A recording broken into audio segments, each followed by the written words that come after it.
ಪುಟ್ಟ ಗುಬ್ಬಿಯೊಂದು ಒಣ ಹುಲ್ಲು ಕಡ್ಡಿಗಳನ್ನು ಆಯ್ದು ತಂದು ಗೂಡು ಕಟ್ಟುತ್ತಿರುವುದನ್ನು ಕಂಡು ದೀಪಾಳ ತುಟಿಯ ಮೇಲೆ ನಗು ಅರಳಿತು.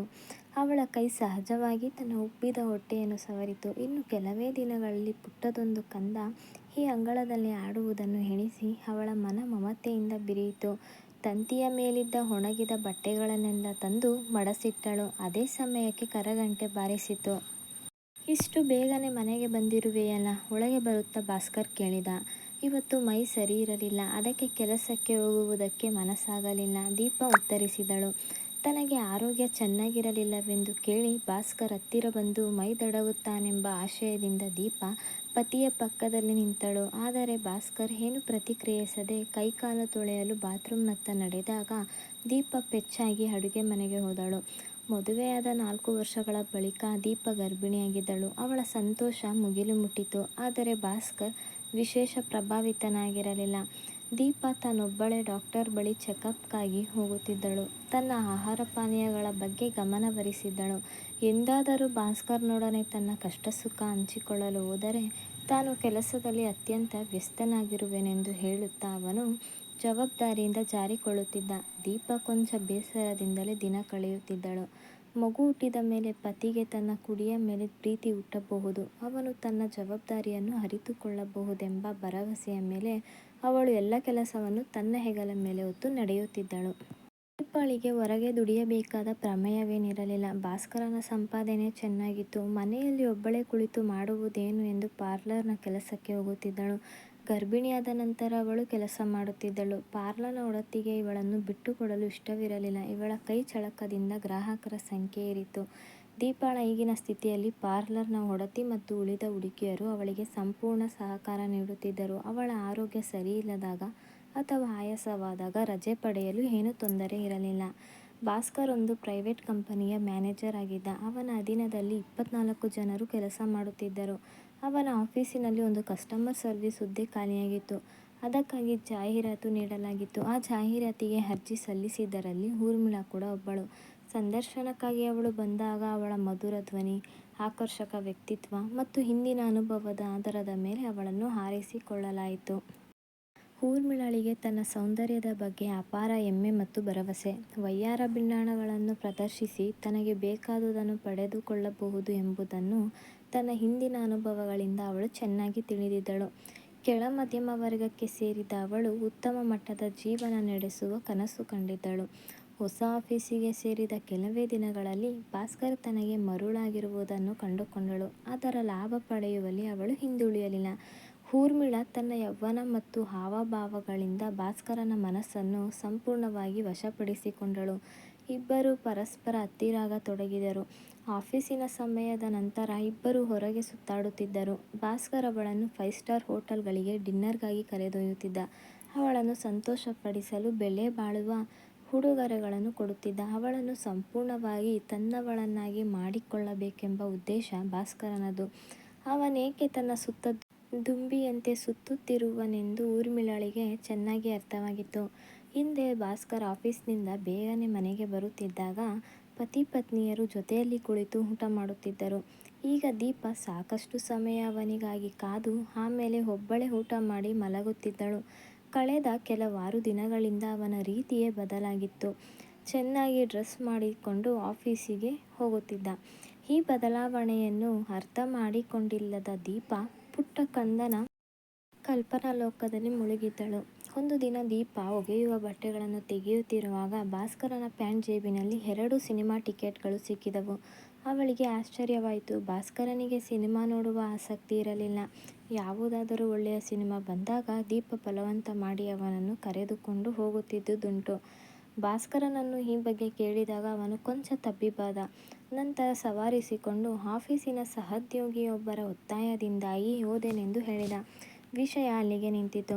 ಇದಾದ ಕೆಲವು ದಿನಗಳ ನಂತರ ಆಭರಣಗಳ ಅಂಗಡಿಯ ಒಂದು ಚೀಟಿ ಸಿಕ್ಕಿತು. ಸಂಶಯಗೊಂಡ ದೀಪಾ ಆ ಬಗ್ಗೆ ಪ್ರಶ್ನೆಗಳನ್ನು ಕೇಳಿದಳು.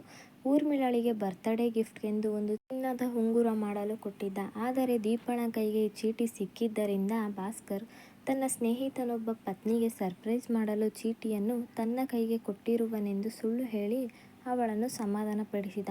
ಈ ಘಟನೆಯ ನಂತರ ಭಾಸ್ಕರ್ ಎಚ್ಚೆತ್ತುಕೊಂಡ. ತನ್ನ ಜೇಬಿನಲ್ಲಿ ಯಾವುದೇ ಕುರುಹು ಉಳಿಯದಂತೆ ನೋಡಿಕೊಂಡ.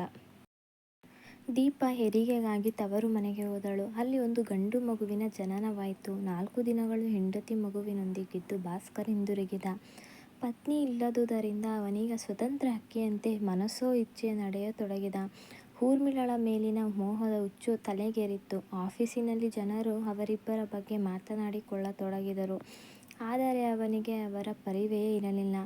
ದೀಪ ತನ್ನ ಮುದ್ದು ಮಗುವಿನ ಪ್ರೀತಿ ಹಾರೈಕೆಯಲ್ಲಿ ಮುಳುಗಿದ್ದಳು. ಕೆಲವು ದಿನಗಳ ನಂತರ ಪತಿಗೆ ಫೋನ್ ಮಾಡಿ ಮನೆಗೆ ಬರುವೆನೆಂದು ಹೇಳಿದಳು. ಆದರೆ ಭಾಸ್ಕರ್ ಅವಳಿಗೆ ಇನ್ನಷ್ಟು ದಿನ ವಿಶ್ರಾಂತಿ ಪಡೆಯಲು ಹೇಳಿದ. ಅದರಂತೆ ಅವಳು ಮತ್ತಷ್ಟು ದಿನಗಳು ತವರಿನಲ್ಲೇ ಉಳಿದಳು.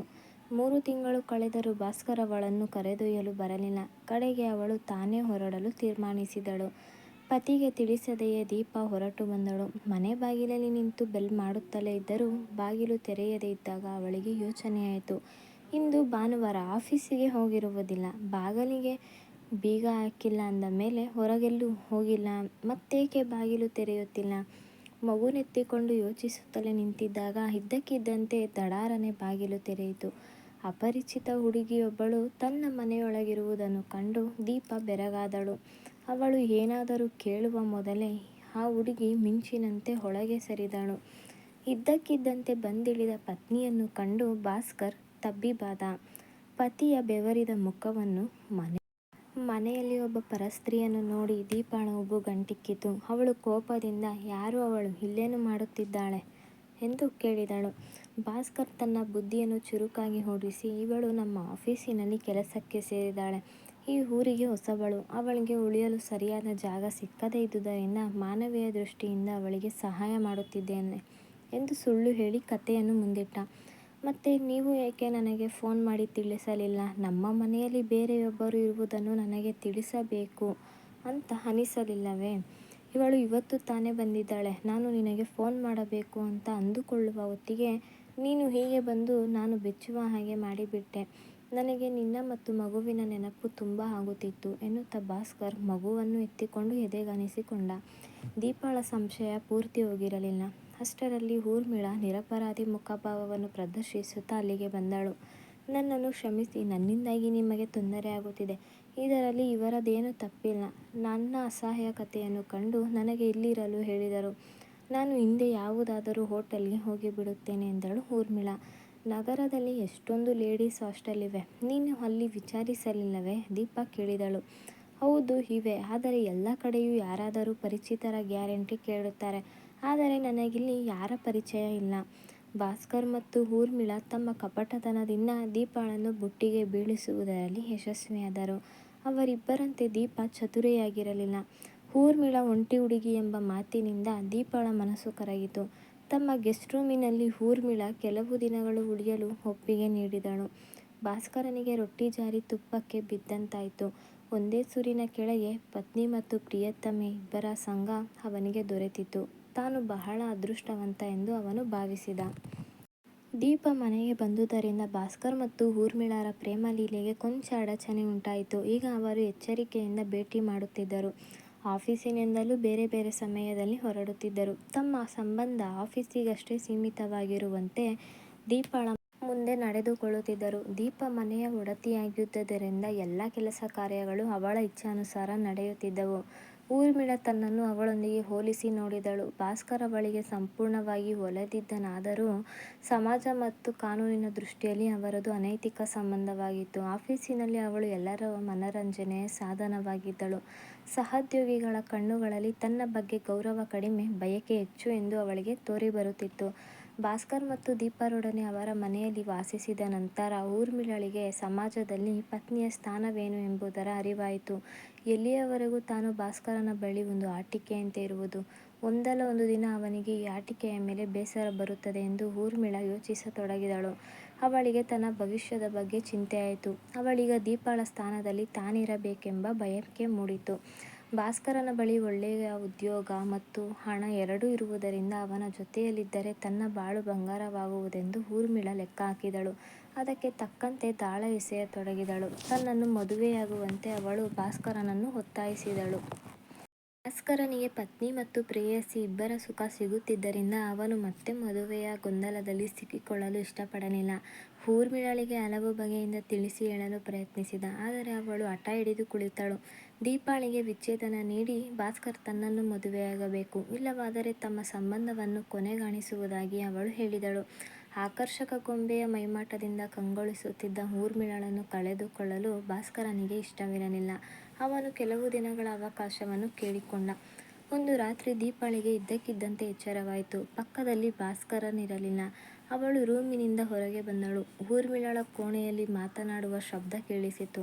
ಬಾಗಿಲು ಪೂರ್ತಿ ಮುಚ್ಚಿರಲಿಲ್ಲ. ದೀಪ ಮೆಲ್ಲಗೆ ಇಣುಕಿ ನೋಡಿದಳು. ಭಾಸ್ಕರ್ ಮತ್ತು ಊರ್ಮಿಳ ಹಾಸಿಗೆಯ ಮೇಲೆ ಒಂದೇ ಹೊದಿಕೆಯಡಿಯಲ್ಲಿ. ಅವರಿಗೆ ಹೊರಗಿನ ಪರಿವೆಯೇ ಇರಲಿಲ್ಲ. ಆ ದೃಶ್ಯವನ್ನು ಕಂಡು ದೀಪ ಸ್ತಂಭಿತಳಾದಳು. ಇನ್ನೊಂದು ಕ್ಷಣ ಅಲ್ಲಿ ನಿಲ್ಲಲು ಅವಳಿಗಾಗಲಿಲ್ಲ. ಹೇಗೆ ಹೋದಳೋ ಹಾಗೆಯೇ ಹಿಂತಿರುಗಿ ಕೋಣೆಗೆ ಬಂದಳು. ಕಣ್ಣೀರು ಒಂದೇ ಸಮನೆ ಹರಿಯುತ್ತಿತ್ತು. ಬೆನ್ನ ಹಿಂದೆಯೇ ಇದೆಲ್ಲ ನಡೆಯುತ್ತಿದ್ದರೂ ಅವಳ ಅರಿವಿಗೆ ಬಂದಿರಲಿಲ್ಲ. ಅವರಿಬ್ಬರೂ ಇಂತಹ ವಿಶ್ವಾಸದ್ರೋಹ ಬಗೆಯುವರೆಂದು ಅವಳಿಗೆ ನಂಬಲು ಆಗಲಿಲ್ಲ. ದೀಪಳ ಮನಸ್ಸಿನಲ್ಲಿ ದುಃಖ ಮಡುಗಟ್ಟಿತು. ಹೃದಯದಲ್ಲಿ ತಿರಸ್ಕಾರ ತುಂಬಿತು. ತಲೆಯಲ್ಲಿ ಏನೇನೋ ಯೋಚನೆಗಳು ಓಡುತ್ತಿದ್ದವು. ಈಗಲೇ ಆ ಕೋಣೆಗೆ ಹೋಗಿ ಇಬ್ಬರಿಗೂ ಚೆನ್ನಾಗಿ ಬೈದು ಬಂದರೆ ಮನಸ್ಸು ಶಾಂತವಾಗುತ್ತದೆ. ಆಮೇಲೆ ಮನೆ ಬಿಟ್ಟು ಹೊರಟು ಹೋಗಬೇಕೆಂಬ ಆಲೋಚನೆ ಬಂದಿತು. ಆದರೆ ನನ್ನ ಮನೆಯನ್ನು ಬಿಟ್ಟು ನಾನೇಕೆ ಹೋಗಲಿ? ಹೋಗಬೇಕಾದವಳು ಅವಳು. ನನ್ನ ಸಂಸಾರವನ್ನು ಒಡೆಯಲು ಬಂದಿರುವ ಊರ್ಮಿಳ ಹೋಗಬೇಕು. ಕಡೆಗೆ ಹೇಗೋ ಮಾಡಿ ಮನಸ್ಸಿಗೆ ಸಂಯಮ ತಂದುಕೊಂಡು ದೀಪ ಒಂದು ನಿರ್ಧಾರಕ್ಕೆ ಬಂದಳು. ಬಹಳ ಹೊತ್ತಿನ ನಂತರ ಭಾಸ್ಕರ್ ತನ್ನ ಕೋಣೆಗೆ ಹಿಂದಿರುಗಿದ. ದೀಪ ನಿದ್ರಿಸುತ್ತಿದ್ದಾಳೆಂದು ಭಾವಿಸಿ ಏನೂ ಆಗಿಲ್ಲವೆಂಬಂತೆ ಬಂದು ಸದ್ದಿಲ್ಲದೆ ಹಾಸಿಗೆಯ ಮೇಲೆ ಮಲಗಿಕೊಂಡ. ಮರುದಿನ ಊರ್ಮಿಳ ಆಫೀಸಿಗೆ ಹೊರಟಾಗ ದೀಪ ಅವಳನ್ನು ತಡೆದು ನಿಲ್ಲಿಸಿದಳು. ಊರ್ಮಿಳ, ಇನ್ನು ನೀನಿಲ್ಲಿ ಇರುವ ಹಾಗಿಲ್ಲ. ನಿನ್ನ ಸಾಮಾನು ತೆಗೆದುಕೊಂಡು ಹಿಂದೆ ಇಲ್ಲಿಂದ ಹೊರಟು ಹೋಗು. ದೀಪಳ ಕಣ್ಣುಗಳಲ್ಲಿ ತಿರಸ್ಕಾರ, ಅಸಹ್ಯ ಭಾವನೆ ಎದ್ದು ಕಾಣುತ್ತಿತ್ತು. ಏನು ಹೇಳುತ್ತಿದ್ದೀಯಾ? ಊರ್ಮಿಳ ಎಲ್ಲಿಗೂ ಹೋಗುವುದಿಲ್ಲ, ಭಾಸ್ಕರ್ ಮುಂದೆ ಬಂದು ಹೇಳಿದ. ನಾನು ಹೇಳಿದ ಮೇಲೆ ಆಯಿತು, ಅವಳು ಹೋಗಲೇಬೇಕು. ಭಾಸ್ಕರ್ ತನ್ನ ಪರವಾಗಿದ್ದಾನೆಂದು ಅರಿತ ಊರ್ಮಿಳ ಅವನ ಪಕ್ಕಕ್ಕೆ ಹೋಗಿ ನಿಂತಳು. ಅದನ್ನು ಕಂಡು ದೀಪಾಳಿಗೆ ಮೈಯೆಲ್ಲ ಉರಿದಂತಾಯಿತು. ನಾಚಿಕೆ ಇಲ್ಲದೆ ನಿಂತಿದ್ದಾಳೆ ಎಂದು ದೀಪಾಳಿಗೆ ಕೋಪ ಕುದಿಯಿತು. ಅವಳು ಊರ್ಮಿಳಳ ತೋಳು ಹಿಡಿದು ಮುಂದೆ ತಳ್ಳಿದಳು. ಆಗ ದೀಪಳ ಕೆನ್ನೆಗೆ ರಪ್ ಎಂದು ಪೆಟ್ಟು ಬಿದ್ದಿತು. ಅವಳು ಸ್ತಬ್ಧಳಾದಳು. ಬೇರೊಂದು ಹೆಣ್ಣಿಗಾಗಿ ಭಾಸ್ಕರ್ ತನ್ನ ಮೈ ಮೇಲೆ ಕೈ ಮಾಡಿದ್ದಾರೆ. ಇದನ್ನು ಅವಳು ಯೋಚಿಸಲು ಸಾಧ್ಯವಿಲ್ಲ. ಇವರು ತನ್ನ ಪತಿಯಲ್ಲ, ಬೇರಾವುದೋ ವ್ಯಕ್ತಿ ಎಂಬಂತೆ ಅವಳಿಗೆ ಭಾಸವಾಯಿತು. ಕೆರಳಿದ ಸಿಂಹಿಣಿಯು ಗುರುಗುಟ್ಟುವಂತೆ ದೀಪ ಸಿಟ್ಟಿನಿಂದ ಕಿರುಚಿದಳು. ನೀವು ಅವಳನ್ನು ಯಾಕೆ ಇರಿಸಿಕೊಳ್ಳುತ್ತಿದ್ದೀರಿ ಅಂತ ಗೊತ್ತು ನನಗೆ. ನಿನ್ನೆ ರಾತ್ರಿ ನಿಮ್ಮಿಬ್ಬರ ಅಸಹ್ಯವಾದ ಸಲ್ಲಾಪವನ್ನು ನೋಡಿದ್ದೇನೆ. ಮರ್ಯಾದೆಯ ಎಲ್ಲೆಯನ್ನು ಮುರಿದು ಭಾಸ್ಕರ್ ಪತ್ನಿಯ ಎದುರಿನಲ್ಲೇ ಊರ್ಮಿಳಳ ಸೊಂಟವನ್ನು ಬಳಸಿ ಹಿಡಿದ. ಅವನ ತುಟಿಯ ಮೇಲೆ ಕುಟಿಲ ನಗೆ ತುಳುಕಿತು. ನಿನಗೆ ವಿಷಯ ಗೊತ್ತಾಗಿದ್ದು ಒಳ್ಳೆಯದೇ ಆಯಿತು ಬಿಡು. ಇದನ್ನು ತಿಳಿದುಕೋ, ನಾನು ಊರ್ಮಿಳಳನ್ನು ಮದುವೆಯಾಗುತ್ತೇನೆ. ದೀಪ ಆವಕ್ಕಾದಳು. ಭಾಸ್ಕರ್ ಅಂತವರಲ್ಲ. ಊರ್ಮಿಳ ಅವನ ತಲೆ ತಿರುಗಿಸಿದ್ದಾಳೆ ಅಂದುಕೊಂಡಳು. ನೀವು ಏನು ಹೇಳುತ್ತಿದ್ದೀರಿ ಅಂತ ಪ್ರಜ್ಞೆ ಇದೆಯೇ? ನಾನು ನಿಮ್ಮ ಪತ್ನಿ. ಇವಳು ನಮ್ಮಿಬ್ಬರ ಮಧ್ಯೆ ಬರುವ ಹಾಗಿಲ್ಲ. ನೀನು ನಮ್ಮಿಬ್ಬರ ಮಧ್ಯೆ ಇದೀಯಾ? ನನಗೆ ನಿನ್ನ ಜೊತೆ ಇನ್ನು ಒಂದು ಕ್ಷಣ ಇರುವುದಕ್ಕೆ ಆಗುವುದಿಲ್ಲ, ಭಾಸ್ಕರ್ ನಿರ್ಭಾವದಿಂದ ಕಡ್ಡಿ ಮುರಿದಂತೆ ಹೇಳಿದ. ದೀಪ ತನ್ನದೇ ಮನೆಯಲ್ಲಿ ಬೇರೊಂದು ಹೆಣ್ಣಿನ ಮುಂದೆ ಅಪರಾಧಿ ಸ್ಥಾನದಲ್ಲಿ ನಿಂತಿದ್ದಳು. ಮದುವೆ ಮಾಡಿಕೊಂಡು ಮನೆಗೆ ಕರೆದುಕೊಂಡು ಬಂದ ವ್ಯಕ್ತಿಯೇ ಈಗ ತನ್ನವನಾಗಿಲ್ಲದಿರುವಾಗ ಇನ್ನು ಈ ಮನೆ ತನ್ನದು ಹೇಗಾಗಬಲ್ಲದು? ಸುಖಿ ಸಂಸಾರ ಮೂರಾಬಟ್ಟೆ ಆಯಿತು. ಭಾಸ್ಕರ್ ಡೈವೋರ್ಸ್ ನೋಟಿಸ್ ಕಳುಹಿಸಿದ್ದನ್ನು ಕಂಡು ದೀಪಾಳ ತಾಯಿ ತಂದೆಯರ ರಕ್ತ ಕುದಿಯಿತು. ಮಗಳ ಬಾಳನ್ನು ಹಾಳು ಮಾಡಿದ ಭಾಸ್ಕರನಿಗೆ ಬುದ್ಧಿ ಕಲಿಸಬೇಕೆಂದು ಬಯಸಿದರು. ಆದರೆ ದೀಪ ಅವರನ್ನು ಸಮಾಧಾನಗೊಳಿಸಿ ವಿಚ್ಛೇದನ ಪತ್ರಕ್ಕೆ ಸಹಿ ಮಾಡಿದಳು. ದಿನ ಕಳೆದಂತೆ ದುಃಖದ ಆವೇಗ ಕಡಿಮೆಯಾಗಿ ದೀಪ ಭವಿಷ್ಯದ ಬಗ್ಗೆ ಯೋಚಿಸಿದಳು. ತವರಿಗೆ ಭಾರವಾಗಿರುವ ಬದಲು ಮತ್ತೆ ಉದ್ಯೋಗ ಮಾಡಲು ನಿರ್ಧರಿಸಿದಳು. ಪುಟ್ಟ ಮಗುವನ್ನು ತಾಯಿಯ ಬಳಿ ಬಿಟ್ಟು ತಾನು ತೊರೆದು ಬಂದಿದ್ದ ಊರಿಗೆ ಮರಳಿ ಬಂದಳು. ದೀಪ ತಾನು ಹಿಂದೆ ಕೆಲಸ ಮಾಡುತ್ತಿದ್ದ ಬ್ಯೂಟಿ ಸಲೂನ್ಗೆ ಮತ್ತೆ ಸೇರಿದಳು. ಅವಳ ಕೆಲಸ ನೈಪುಣ್ಯತೆ ವಿಶೇಷ ರೀತಿಯಾಗಿತ್ತು. ಹಲವು ಗ್ರಾಹಕರು ಅವಳ ಕೈಚಳಕಕ್ಕೆ ಮಾರುಹೋಗಿದ್ದರು. ವಿವಾಹ ವಿಚ್ಛೇದನ ಜಾರಿಯಾದ ನಂತರ ನ್ಯಾಯಾಲಯದ ಆದೇಶದಿಂದ ದೀಪಾಳಿಗೆ ಭಾಸ್ಕರನಿಂದ ಒಂದಿಷ್ಟು ಹಣ ದೊರೆಯಿತು. ಆಗ ಅವಳು ತನ್ನದೇ ಸ್ವಂತ ಬ್ಯೂಟಿ ಸಲೂನ್ ಪ್ರಾರಂಭಿಸಲು ನಿರ್ಧರಿಸಿದಳು. ತನ್ನ ಉಳಿತಾಯದ ಹಣವನ್ನು ಸೇರಿಸಿ ಸಲೂನ್ಗಾಗಿ ಒಂದು ಜಾಗ ಹುಡುಕಲು ತೊಡಗಿದಳು. ಆ ಸಂದರ್ಭದಲ್ಲಿ ಅವಳಿಗೆ ಪ್ರಾಪರ್ಟಿ ಡೀಲರ್ ಅಮಿತ್ನ ಪರಿಚಯವಾಯಿತು. ಅವನು 4-6 ಜಾಗಗಳನ್ನು ತೋರಿಸುವುದಲ್ಲದೆ ಅವಳ ಬಿಸ್ನೆಸ್ಗೆ ಯಾವ ಸ್ಥಳ ಸೂಕ್ತ ಎಂಬ ಸಲಹೆಯನ್ನು ಕೊಟ್ಟ. ಈ ವ್ಯವಹಾರದಲ್ಲಿ ತನ್ನ ಕಮಿಷನ್ನು ಕಡಿಮೆ ಮಾಡಿದಾಗ ದೀಪಾ ಅವನಿಗೆ ಆಭಾರಿಯಾದಳು. ದೀಪಾಳ ಸೆಲೂನ್ ಅಮಿತ್ರ ರಿಯಲ್ ಎಸ್ಟೇಟ್ ಆಫೀಸ್ ಇದ್ದ ಬಡಾವಣೆಯಲ್ಲಿಯೇ ಇತ್ತು. ಹೀಗಾಗಿ ಒಮ್ಮೊಮ್ಮೆ ಅವರ ಭೇಟಿಯಾಗುತ್ತಿತ್ತು. ಕ್ರಮೇಣ ಅದು ಸ್ನೇಹಕ್ಕೆ ತಿರುಗಿತು. ಅಮಿತ್ಗೆ ದೀಪಾಳ ವಿಷಯ ತಿಳಿದಿತ್ತು. ಆದರೆ ಅವನೆಂದೂ ಅವಳ ಎಂದಿನ ವಿಷಯದ ಬಗ್ಗೆ ಮಾತನಾಡುತ್ತಿರಲಿಲ್ಲ. ಬದಲಿಗೆ ಅವಳಿಗೆ ಧೈರ್ಯವಾಗಿ ಮುಂದೆ ನಡೆಯಲು ಸಲಹೆ ನೀಡುತ್ತಿದ್ದ. ಅವನ ಸಮಾಧಾನಕರವಾದ ಮಾತುಗಳು ದೀಪಾಳ ನೊಂದ ಮನಸ್ಸಿಗೆ ಸಾಂತ್ವನ ನೀಡುತ್ತಿದ್ದವು. ನಗುತ್ತಾ ನಡೆಯಲು ದೀಪಾಳಿಗೆ ಜೀವನ ಮತ್ತೊಂದು ಅವಕಾಶ ಒದಗಿಸಿಕೊಟ್ಟಿತು. ಅವರಿಬ್ಬರ ಪರಿಚಯ ಸ್ನೇಹಕ್ಕೆ ತಿರುಗಿ, ಸ್ನೇಹ ಗಾಢವಾದಾಗ ತಮ್ಮ ತಮ್ಮ ದೈನಂದಿನ ಬಿಸಿನೆಸ್ ಮುಗಿಸಿ ಒಟ್ಟಿಗೆ ಕಾಲ ಕಳೆಯುತ್ತಿದ್ದರು. ದೀಪಾ ಒಬ್ಬಳೇ ವಾಸಿಸುತ್ತಿದ್ದರಿಂದ ಅವಳಿಗೆ ಯಾವ ಅಡೆತಡೆ ಇರಲಿಲ್ಲ. ಬೇಕೆಂದಾಗ ಅಮಿತ್ನ ಬಾಹುಬಂಧನದಲ್ಲಿ ಮೈಮರೆಯುತ್ತಿದ್ದಳು. ಒಂದು ಸುಂದರ ಸಾಯಂಕಾಲ ತನ್ನ ತೊಡೆಯ ಮೇಲೆ ತಲೆಯಿರಿಸಿ ಕಣ್ಣು ಮುಚ್ಚಿ ಮಲಗಿದ್ದ ಅಮಿತ್ನ ದಟ್ಟ ಕೂದಲಿನಲ್ಲಿ ಬೆರಳಾಡಿಸುತ್ತಾ ದೀಪಾ, ಅಮಿತ್, ನಾವು ಎಷ್ಟು ದಿನ ಹೀಗೆ ಭೇಟಿಯಾಗುತ್ತಾ ಇರುವುದು? ನಮ್ಮ ಈ ಸಂಬಂಧ ಎಲ್ಲಿಯವರೆಗೂ ನಡೆಯುತ್ತದೆ ಎಂದು ಕೇಳಿದಳು. ದೀಪಾಳ ಸ್ಪರ್ಶ ಸುಖವನ್ನು ಅನುಭವಿಸುತ್ತಾ ಮೈಮರೆತಿದ್ದ ಅಮಿತ್ ಇದ್ದಕ್ಕಿದ್ದಂತೆ ಬಂದ ಪ್ರಶ್ನೆಯಿಂದ ಬೆಚ್ಚಿದ. ಕೊಂಚ ಸವರಿಸಿಕೊಂಡು, ದೀಪಾ, ನೀನು ಎಲ್ಲಿಯವರೆಗೂ ಇಷ್ಟಪಡುವೆಯೋ ಅಲ್ಲಿಯವರೆಗೂ ನಾನು ಸದಾ ನಿನ್ನವನು ಎಂದ. ಈ ಸಂಬಂಧಕ್ಕೆ ಒಂದು ಫಲಸಮಾಪ್ತಿ ಇದೆಯೋ ಇಲ್ಲವೋ ಎಂದು ದೀಪಾಳಿಗೆ ತಿಳಿಯುತ್ತಿರಲಿಲ್ಲ. ಒಬ್ಬ ಪ್ರೇಯಸಿಯಾಗಿ ಪ್ರೀತಿಯನ್ನು ಪಡೆಯುವುದರಲ್ಲಿ ಆನಂದವೇನೋ ಇತ್ತು. ಆದರೆ ಈ ಜೊತೆ ಕೊನೆಯಾಗಿ ಬಿಟ್ಟರೆ ಎಂಬ ಭಯ ಅವಳಿಗಿತ್ತು. ಈ ಬಗ್ಗೆ ಮಾತನಾಡುವಾಗ ಅಮಿತ್ ತನ್ನ ಮನೆಯವರು ಸಂಪ್ರದಾಯಸ್ಥರು ಎಂದು ಹೇಳಿದ್ದ. ಆಗ ದೀಪಾಳಿಗೆ ವಿಚ್ಛೇದಿತೆಯನ್ನು ಅಮಿತ್ ಮದುವೆಯಾಗಲು ಅವರು ಒಪ್ಪುವುದಿಲ್ಲವೆಂಬುದು ಖಾತ್ರಿಯಾಯಿತು. ಹೀಗಾಗಿ ಭವಿಷ್ಯದ ಬಗ್ಗೆ ಅವಳು ಚಿಂತಿತಳಾಗಿದ್ದಳು.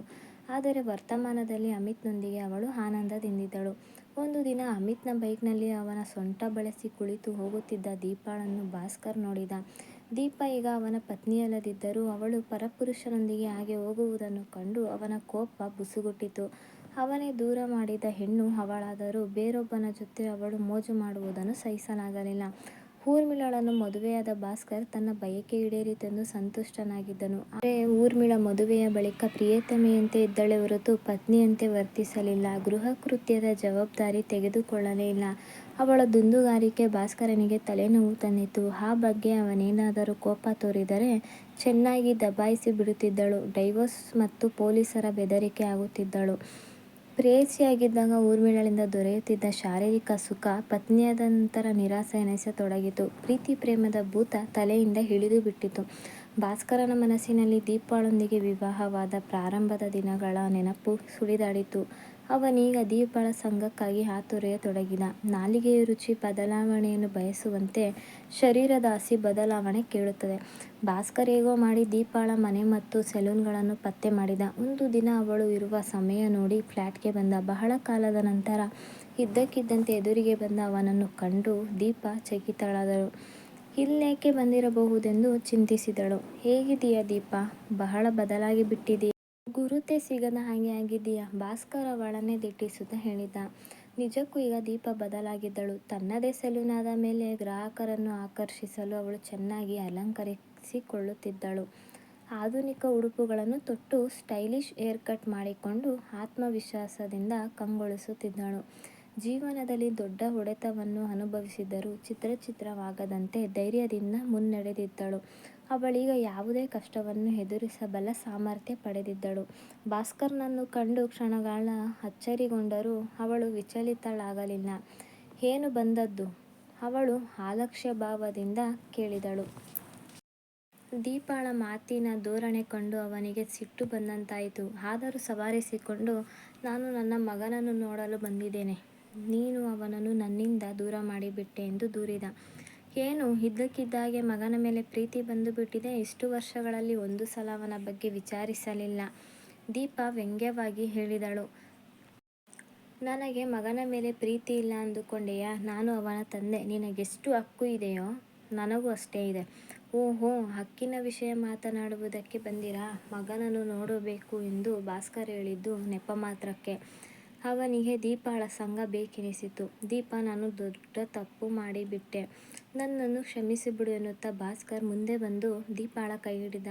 ಆಗ ಫಟ್ ಎಂದು ಒಂದು ಪೆಟ್ಟು ಭಾಸ್ಕರನ ಕೆನ್ನೆಗೆ ಬಿದ್ದಿತು. ಭಾಸ್ಕರನ ಕೆನ್ನೆ ಬಿಸಿಯಾಯಿತು. ಅವನಿದನ್ನು ನಿರೀಕ್ಷಿಸಿರಲಿಲ್ಲ. ಅವನು ಏನಾದರೂ ಹೇಳುವ ಮೊದಲೇ ದೀಪ ಕನಲಿ ಹೇಳಿದಳು, ಇನ್ನು ಯಾವತ್ತೂ ನನ್ನನ್ನು ಮುಟ್ಟುವ ಧೈರ್ಯ ಮಾಡಬೇಡಿ, ಹುಷಾರ್. ನೀವೀಗ ನನ್ನ ಪತಿಯಲ್ಲ ಅನ್ನುವುದು ನೆನಪಿರಲಿ. ಒಬ್ಬ ಪರಪುರುಷನಿಗೆ ನನ್ನ ಕೈ ಹಿಡಿಯುವ ಹಾಗಿಲ್ಲ, ತಿಳಿಯಿತೆ? ಈಗ ಹೊರಡಿ ಇಲ್ಲಿಂದ.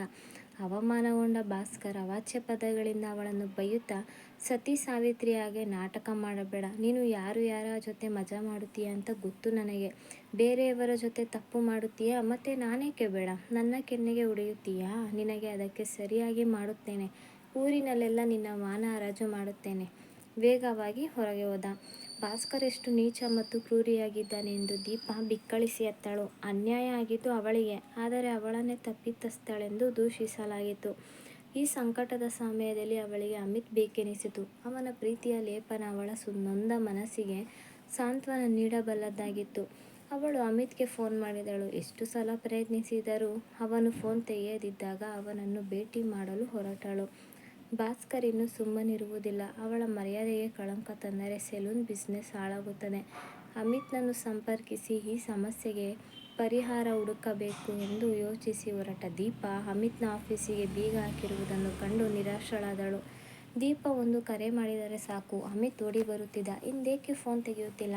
ದೀಪ ತನ್ನ ಪರ್ಸ್ನಲ್ಲಿದ್ದ ಅವನ ವಿಸಿಟಿಂಗ್ ಕಾರ್ಡ್ ತೆಗೆದಳು. ಅವನ ಮನೆಯ ವಿಳಾಸ ನೋಡಿ ಒಂದು ಆಟೋ ಕರೆದು ಅಲ್ಲಿಗೆ ಹೋಗಲು ಸೂಚಿಸಿದಳು.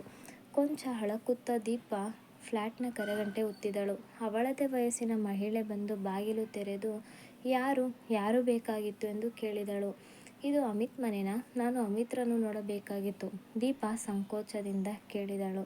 ಹೌದು, ನಾನು ಅಮಿತ್ರ ಪತ್ನಿ. ಒಳಗೆ ಬನ್ನಿ, ಏನು ಕೆಲಸ ಇತ್ತು? ಆ ಮಹಿಳೆ ವಿನಯದಿಂದ ಪ್ರಶ್ನಿಸಿದಳು. ದೀಪ ಆ ಮಹಿಳೆಯನ್ನು ನೋಡಿದಳು. ಸುಂದರ ಮತ್ತು ಸರಳವಾಗಿದ್ದಳು. ಹಣೆಯಲ್ಲಿ ಗುಂಡಾದ ಕುಂಕುಮ ಮುಖಕ್ಕೆ ಶೋಭೆ ನೀಡಿತ್ತು. ಒಂದು ಕ್ಷಣ ಯೋಚಿಸಿದ ದೀಪ, ಏನೂ ವಿಶೇಷವಿಲ್ಲ. ನನಗೆ ಬಾಡಿಗೆಗೆ ಒಂದು ಮನೆ ಬೇಕಾಗಿದೆ. ಆ ವಿಷಯ ಕೇಳಬೇಕಾಗಿತ್ತು. ಅವರು ಆಫೀಸಿನಲ್ಲಿ ಇರಲಿಲ್ಲ, ಫೋನ್ಗೂ ಸಿಗಲಿಲ್ಲ. ಆದ್ದರಿಂದ ಇಲ್ಲಿಗೆ ಬರಬೇಕಾಯಿತು. ನಿಮ್ಮ ಹೆಸರು ಹೇಳಿದರೆ ಅವರು ಬಂದಾಗ ತಿಳಿಸುತ್ತೇನೆ. ಇರಲಿ ಬಿಡಿ, ಅವರಿಗೆ ಗೊತ್ತಾಗುತ್ತದೆ ಎನ್ನುತ್ತಾ ದೀಪ ಬೇಗನೆ ಮೆಟ್ಟಿಲು ಇಳಿದು ಬಂದಳು. ಅವಳ ಜೀವನದಲ್ಲಿ ಇದೇನಾಗುತ್ತಿದೆ ಸದ್ಯ? ಈಗಲೇ ಸತ್ಯ ಸಂಗತಿ ಕಣ್ಣೆದುರಿಗೆ ಬಂದಿತ್ತಲ್ಲ, ಅದಕ್ಕಾಗಿ ಅವಳು ದೈವಕ್ಕೆ ವಂದಿಸಿದಳು. ಭಾಸ್ಕರ್ ಅವಳಿಗೆ ಏನು ಮಾಡಿದ್ದನೋ ಅದನ್ನೇ ಈಗ ಅಮಿತ್ ಸಹ ಮಾಡಿದ. ಅವಳು ಮತ್ತೊಮ್ಮೆ ಮೋಸ ಹೋಗಿದ್ದಳು. ಆದರೆ ಈಗ ಅವಳು ತನ್ನ ಕಾಲ ಮೇಲೆ ಸ್ಥಿರವಾಗಿ ನಿಂತಿದ್ದಳು. ಊರ್ಮಿಳಾ ಇದ್ದ ಪಾತ್ರದಲ್ಲಿ ಈಗ ತಾನಿದ್ದಳು. ತನಗೂ ಊರ್ಮಿಳಳಿಗೂ ಯಾವ ವ್ಯತ್ಯಾಸವಿದೆ ಎಂದು ದೀಪ ಯೋಚಿಸಿದಳು. ಖಂಡಿತ ವ್ಯತ್ಯಾಸವಿದೆ. ತಾನು ವಿವೇಕ ಕಳೆದುಕೊಂಡಿಲ್ಲ. ಇನ್ನೊಬ್ಬರ ಸಂಸಾರವನ್ನು ಹಾಳು ಮಾಡು ಸ್ವಾರ್ಥಿ ತಾನಲ್ಲ. ತಾನು ಈಗ ಮಾಡಿರುವ ತಪ್ಪನ್ನು ಮತ್ತೆಂದೂ ಮಾಡುವುದಿಲ್ಲ. ತನ್ನ ಹೃದಯದೊಂದಿಗೆ ಆಟವಾಡಲು ಯಾರಿಗೂ ಇನ್ನೆಂದಿಗೂ ಅವಕಾಶ ನೀಡುವುದಿಲ್ಲ ಎಂದು ದೀಪ ನಿರ್ಧರಿಸಿದಳು. ಆ ದೃಢ ನಿರ್ಧಾರದೊಂದಿಗೆ ಸಮಾಧಾನದಿಂದ ಮನೆ ಸೇರಿದಳು. ಧನ್ಯವಾದಗಳು. ಈ ನನ್ನ ಪುಟ್ಟ ಕಥೆ ನಿಮಗೆ ಇಷ್ಟ ಆಗಿದ್ದರೆ ಪ್ಲೀಸ್ ಲೈಕ್ ಮಾಡಿ, ಶೇರ್ ಮಾಡಿ, ಕಮೆಂಟ್ ಮಾಡಿ ಹಾಗೂ ನನ್ನ ಚಾನಲ್ಗೆ ಸಬ್ಸ್ಕ್ರೈಬ್ ಮಾಡಿ. ಏನಾದರೂ ತಪ್ಪಿದ್ದಲ್ಲಿ ಕ್ಷಮಿಸಿ.